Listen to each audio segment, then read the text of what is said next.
Hello and welcome to yet another video about Java. This time we will be talking about how to use Gradle to download dependencies from the internet to map out JSON to a Java object. And in order to do that, the first step is going to be actually getting the dependency itself, right? In order to do that, go to mavenrepository.com and look for the dependency of your choosing. This can be anything, but in our case, it is going to be JSON databyte in version 2.17.1. How to know which version to actually use? Well, the best rule of thumb is to actually use the newest one so that it doesn't break anything, but don't use any beta or alpha or anything of sorts because it is going to be pretty annoying to use and there's a high probability that something will break. So JSON library is actually widely used to map out JSONs to Java objects. However, of course, there are quite a lot of them on the internet, so if you want to use any other one, then feel free to do so. However, I like this one, so I'm going to be using this one. So let's copy the text that we got over here. I'm choosing the short way of presenting the dependency. So I'm going to go ahead and click this. I see that it has been copied to my clipboard. So the next step is going to be actually modifying our build.gradle. So going back to the IntelliJ, I'm going into the dependencies section, copy and paste the implementation, the dependency that I've gotten. And right now what I need to do is just in the top right of my screen, click this little elephant, load Gradle changes, or press Ctrl+Shift+O. And right now everything should be done. And we can actually start using JSON databyte. Let's check whether it has been successfully added by clicking external libraries over here. And we can see that some libraries have been added to it and we can see which come from Gradle and which are native to my PC. So we can see that JSON has been added. And you can ask, why are there 3 libraries added even though only one has been declared here? That's why we need some more information to work with in order for databyte to work, which is the one that we have called. And that's why we are downloading everything. So now let's hide it and go back into our main. So my goal is going to be trying to actually map out JSONs. And in order to do that, let's take a look at what we get for object. What I want to do is actually change the data that we get here into a Java object. Right now it's in a string version that we get from a body, but let's see what we can do.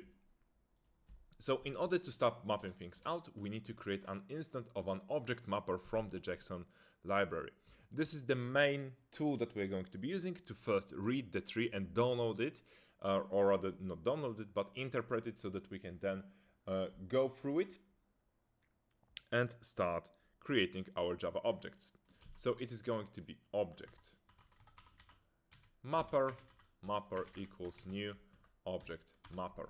Important thing, I'm already throwing here a JSON processing exception because this is main. Later on, I will create a dedicated class and methods to actually map things out. But right now I want to do it in main so that it's faster and easier to test. What I want to do is use this to create a JSON node. And we'll call it root, so the main one, and it's going to be mapper.readTree. And what we need to do is copy and paste this JSON so that we are not making so many calls to the API, and we just get the JSON itself saved into a variable. I'm gonna comment out the call to the API, and we are going to use the JSON that we have gotten from the handler that get object by ID using ID of 1, and the body that we get in the response from the API handler class that we have been developing in the last video. And now we've got this particular response out of it. So now let's try and see what we get within our root. Let's check how actually it works. When I have my JSON node already, it means that I can then access the particular fields which are within the JSON node. So right now I can just go ahead and print out root.get, and I can use either ID or I can use the field name. So let's check what is the value of ID in our JSON node. and we can see that it's 1. So that's very nice. Then let's try and get not ID, but let's get name. Yep, Google Pixel 6 Pro. So it means that we already can get all the data necessary to actually start building out our Java model. However, one key thing is that there is a nested object in this JSON that is data. I can tell, by the way, that there are multiple curly brackets within the JSON. And in order to do some more parsing, what I would need to do is go ahead and select root, or rather, sorry, JSON node data node equals root.get data. And from here on out, I can just as easily check, let's check what is the color, root, or rather, data node get color.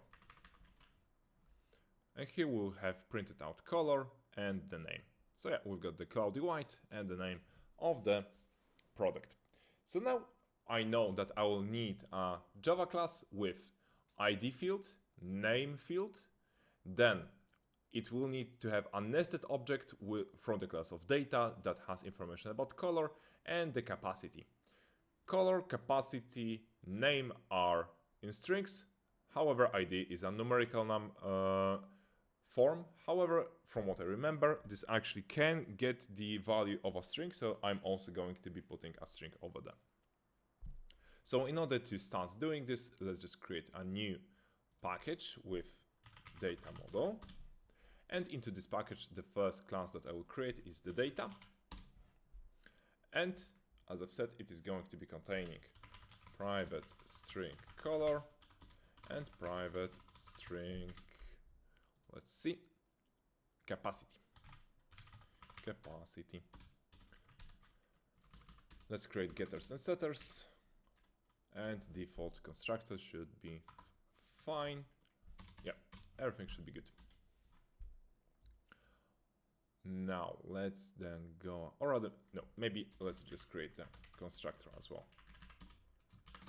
Okay. Now let's go back into our main. We also need the object itself, and let's call it new Java class object from API, and it also has a field of private string ID, private string name, and of course private data. And once again, let's create a constructor, and with that, getters and setters. Okay, nice. So now, let's try creating a new object from API. So in order to do that, let's just create some dummy values first. Oh no, not dummy values. Let's just create object. Okay. Let's hold the ID in a string ID, string name, string data, and string capacity. And then using our nodes, let's just go ahead and try to get the data in. So I'm going to say that ID is equal to root.get ID, and then as text, because the return value of the get method is unfortunately not a string, but rather a JSON node, and I need to specify what type of data I want it returned as.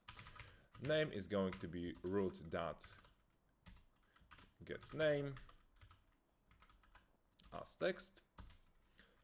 Then the data will be, first of all, color, not this one. Color is equal to data node that get color as text, and then of course the capacity is data node that get capacity as text. Let's then go ahead and try to create object from API. Object from API equals new object from API, ID, name, new, data, color, and then it also needs capacity. Let's try printing it out to check if everything goes properly. But before that, let's create proper toString methods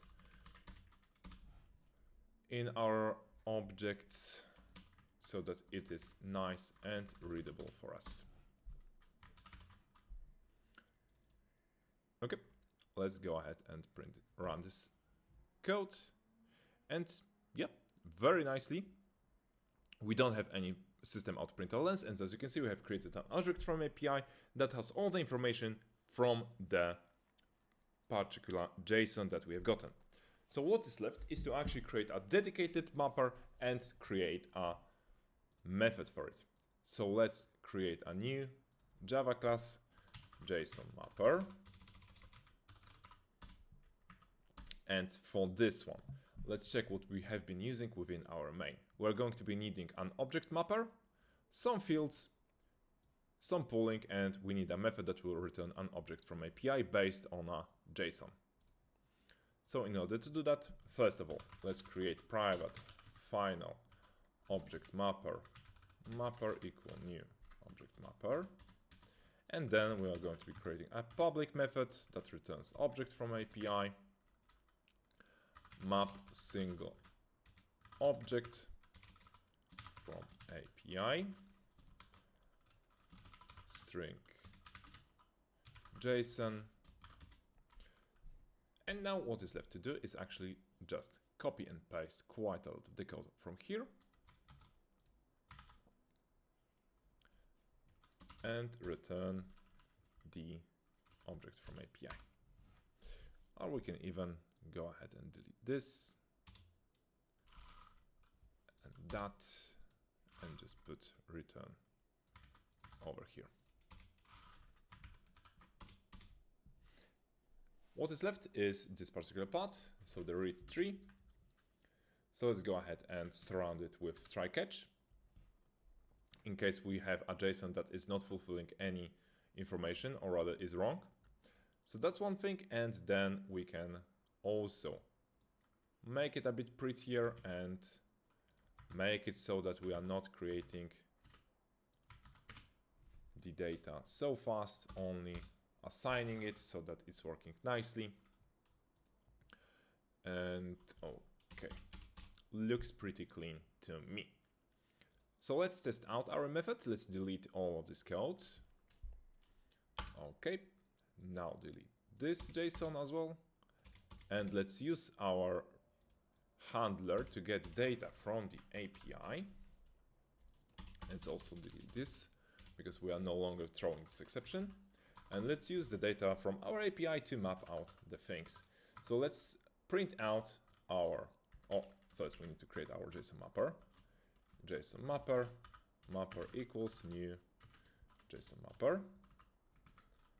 Mapper that map single object from API, and we're going to be using here string JSON equal handler that get object by ID, let's say 5, that body, and we're going to put it over here. Press play, and we've got an error. Let's see what has happened. Null pointer exception cannot invoke conf faster XML because the return value is null.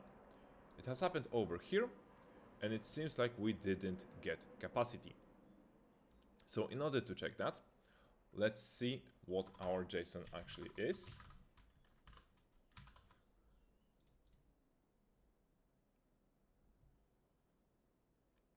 So yeah, a very, very important thing. If we run into an issue where our nodes are not really matching, so we've got an API that we're using right now that can return some data that is not 100% the same. So this is pretty annoying as a programmer, but unfortunately this is something that we can expect to happen. So in order to combat that, what we can do is actually, if we run into a null, then what we're going to do is, so we know that the capacity can sometimes be null, and instead of that we get the price. So in order to combat this, we just need to go ahead and check if our capacity is null. So let's do it like this. If data node dot get capacity, or rather, I've got another idea. Let's just use, instead of the color or the capacity, let's just use the ID, the numerical ID of those fields, to not call the fields themselves, so that we are using some specific data, and capacity equal data node that get 0 as text. So I would say that it's pretty annoying in this particular API. It really shouldn't happen that we get different data depending on the, or rather differently named data depending on the values, due to the fact that actually it is quite breaking. And yeah, we can see that we're getting another, this time over here, data node get of 1 could be null, and we can see that it is just annoying as heck. But unfortunately, this is the case for the APIs that are breaking.